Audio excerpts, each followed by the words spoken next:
Magandang umaga po sa ating lahat, mga kapatid. Magandang umaga din, Father Ray. Tayo po ngayon ay nasa ika-17 linggo sa karaniwang panahon at sa ating mga pagbasa, ipinapaalaala sa atin ang kahalagahan ng pananalangin. Ang unang pagbasa na ating narinig mula sa aklat ng Henesis ay kwento kay Abraham kung papaanong nakiusap siya sa Diyos upang ang mga lungsod ng Gomora at Sodoma ay huwag tupukin dahil ang mga tao doon ay sobrang nagpakasama. Ang pakiusap ni Abraham sa Diyos ng ilang beses ay maihahalin tulad natin sa isang panalangin na napaka-kulit. Panalangin na talagang nakikiusap, hindi para sa sarili, kundi para sa iba.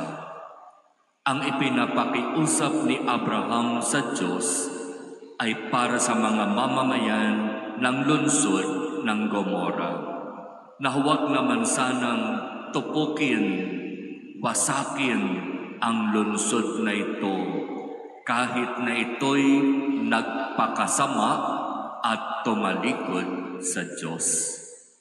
Kaya napakabuti ng hangarin ni Abraham. Nakikiusap, nananalangin siya sa Diyos, hindi para sa kanyang sarili, kundi para sa iba. At narinig natin sa unang pagbasa kung papaanong sa kanyang pakikiusap, sa kanyang pananalangin sa Diyos, siya'y pinakikinggan at sinasagot, kinakausap ng Diyos. Sa ilang beses na nakiusap o nanalangin si Abraham, pinagbigyan siya ng Diyos. Ilang beses ba nakiusap itong si Abraham?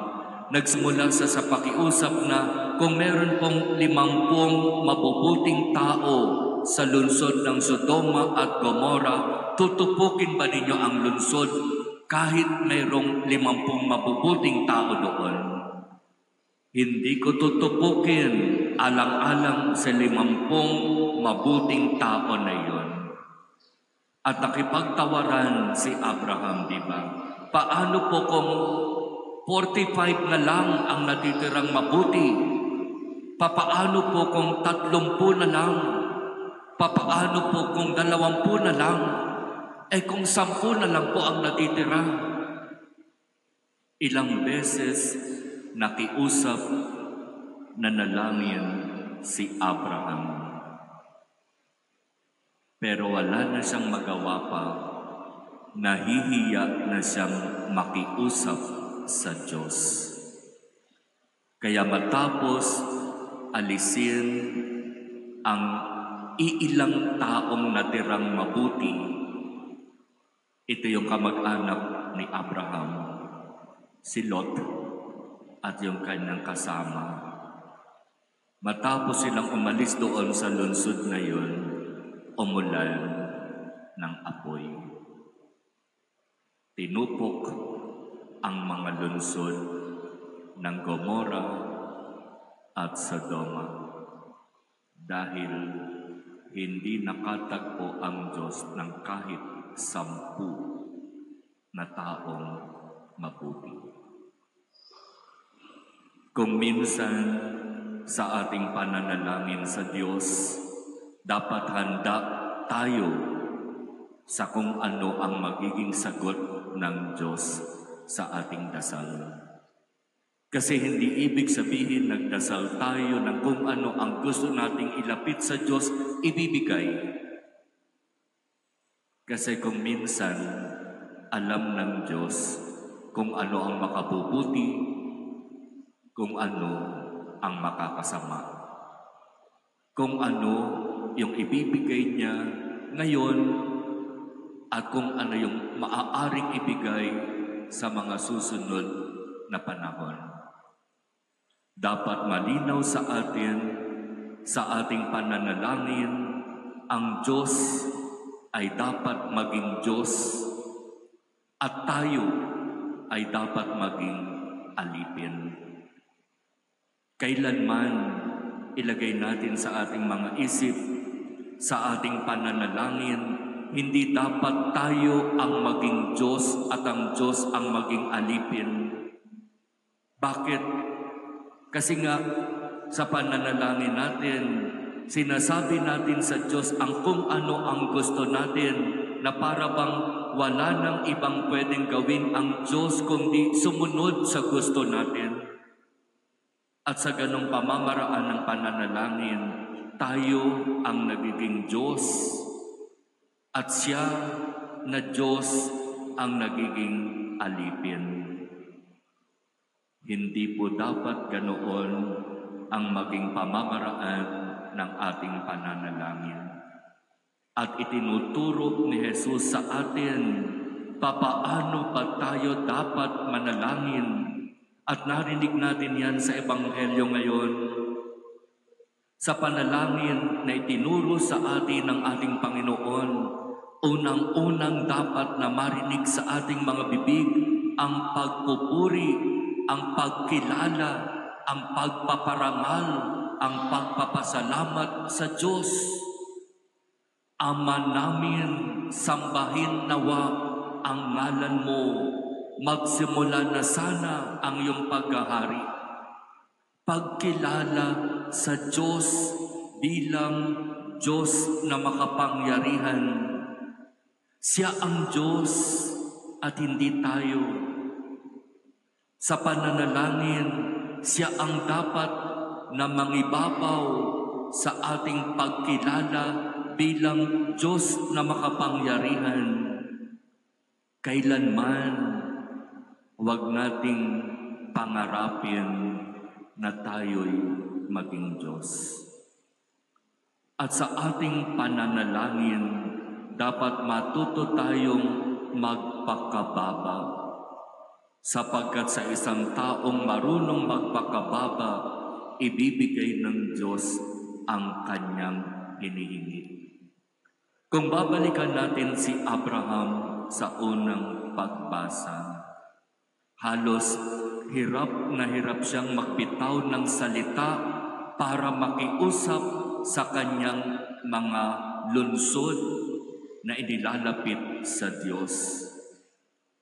Mahirap humanap ng mga salitang makapaglulubag ng kalooban ng isang tao, di ba? Kapag meron tayong mga hindi nakakasundo at gusto nating makasundo yung taong iyon, di ba hindi tayo nagiging mataas? Di ba kung gusto natin makipagkasundo, nagpapakababa tayo? Kapag kakausapin natin yung taong iyon, gumagamit tayo ng mga salita para mapaglubag ang kanyang loob. Hindi tayo makikipag-usap sa isang taong gusto nating makipag-reconcile, nagagamit tayo ng matataas na mga salita. Sa pananalangin sa Diyos, matuto tayong magpakababa, sapagkat iyon ang kailangan, iyon ang dapat. Kaya tanungin natin ang ating mga sarili, mga kapatid. Sa ating bang pananalangin sa Diyos, madalas ba ibinibigay yung ating hinihingi? O sa maraming pagkakataon, para bang nananatiling bulag, pipi at bingi at manhid ang Diyos? Tanungin natin ang ating mga sarili. Yan bang panalangin na inilalapit ko sa Diyos ay panalangin na tatanggapin ko ng buong puso ang kung anuman ang kanyang magiging sagot? Kapag oo, salamat. Kapag hindi, salamat. Kapag hindi muna, salamat din. Basta't ibigay natin sa Diyos ang kapangyarihang magpasya kung ibibigay niya sa atin ang kung ano ang hinihingi natin sa panalangin. At kung talagang seryoso tayo sa ating pananalangin, katulad ng kwento sa Ebanghelyo, maging makulit tayo sa Diyos. Sapagkat katulad ng sinasabi sa Ebanghelyo, sinasabi ko sa inyo, ibibigay niya ang hinihingi hindi dahil sa magkaibigan sila, kung hindi dahil sa pagpupumilit nito. Kung minsan nadadala ang Diyos sa kakulitan ng tao. Paano ba maging makulit sa pananalangin? Naranasan mo na bang maging makulit sa Diyos sa panalangin na inilalapit mo sa Kanya?